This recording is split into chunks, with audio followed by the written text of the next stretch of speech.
Well, this KV5 MIQ big boy. Once again, I'm redoing the video. I just shot this video, and whenever I shoot them, I always watch them just to make see how I sound and what I'm messed up on. And started the video, and behind me is a tool rack on the wall, and that's what it was seeing because I had the camera reversed and didn't know it. So we're gonna try this again. All right. Like I told y'all, my audio visual skills are lacking. Uh, One of our listeners, Chris Howell, sent me another video. I'm gonna tag it. It's a YouTube video. I'm gonna put a link. I'll tag the link on here in the description. It's an old Army training film, hand soldering techniques from 1944. And I know a lot of you younger guys are saying, why in the world would you show us link up a video from 1944? Well, for one thing, it's kind of like those handbooks I like to give away. The main theory and a practical application never changes, just the technology changes. Your antenna theory, rules, stuff like that, antenna making, all that's pretty much the same. Same way with soldering. You're going to see some old soldering irons, but the technique and the practical application of soldering is still the same. And besides, I got in the Army in 1980, and we had to watch a lot of them old training videos. I don't remember many of them from the World War II era, but we watched them from Korea, Vietnam on up, and it's just kind of nostalgic. But hey, Chris, thanks again, buddy. I appreciate you sending that in. Today's subject, I saw a post on Facebook this week. It kind of caught my attention because I had never thought about this as long as I've been in the hobby. A guy posted a question in one of the groups that said, power supplies, do you turn them off or do you leave them on 24/7?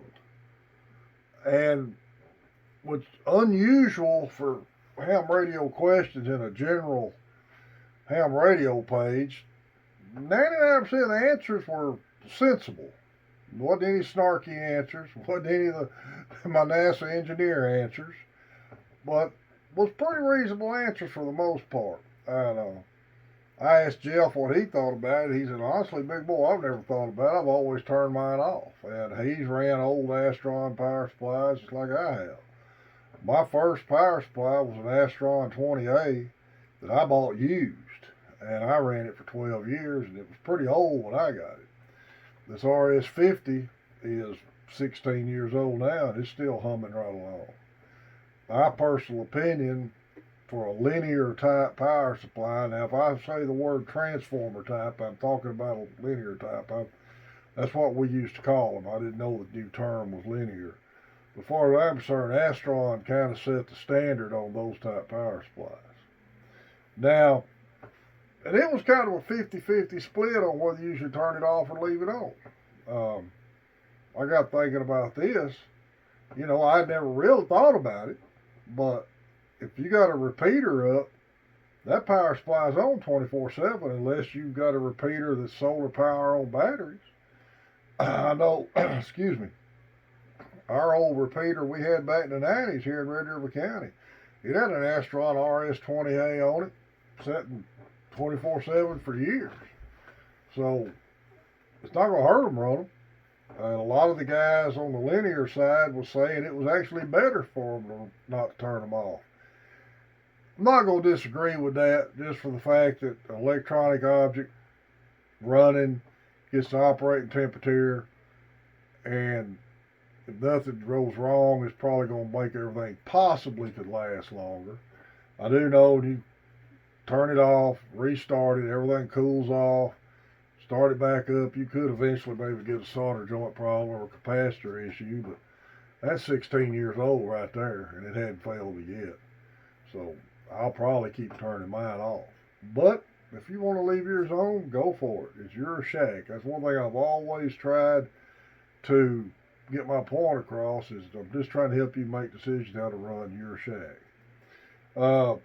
The general consensus on switching power supplies was didn't make any difference turn them on or off. The way they're made didn't hurt one way or the other. I know Cody's running a switching power supply now. Jeff is running one now. Tim's running batteries with a battery charger like Jeff did years ago. And I think Adam may be running a switching power supply. And honestly, I haven't asked Kent what he's running yet. I know Kent's got a lot of solar power around there. He may have his set on solar power. But I can see both sides of the advice being good advice, and that's just a decision that you'll have to make for yourself. I I can't see nothing wrong with doing it either way. I do like having a good power supply, and buy one, buy the biggest one you can afford. You got to have one rated for the radio to begin with, especially an HF rig. But if you buy something bigger, you can just hook a little more stuff to it and have plenty of room to run it. So either way you go, off or on, I don't think we'll have a problem either way. We've got several tailgate sales, Hamfest coming up. We know the Four States tailgate sale is last weekend of April. There's one at Emory the weekend before ours, and there's one in Baytown, I believe. The slides will be on the end of my video here with it. Y'all check out Main Trading Company's page. He's got a ton of used gear going on it right now. Guys, we hit 860 subscribers. I appreciate it. Never thought we'd get this big. We're going to giveaway coming up here at 900, and we're going to do another one at 1,000. I appreciate everybody who's subscribed to the channel. The slide about the 10-meter group will be on here.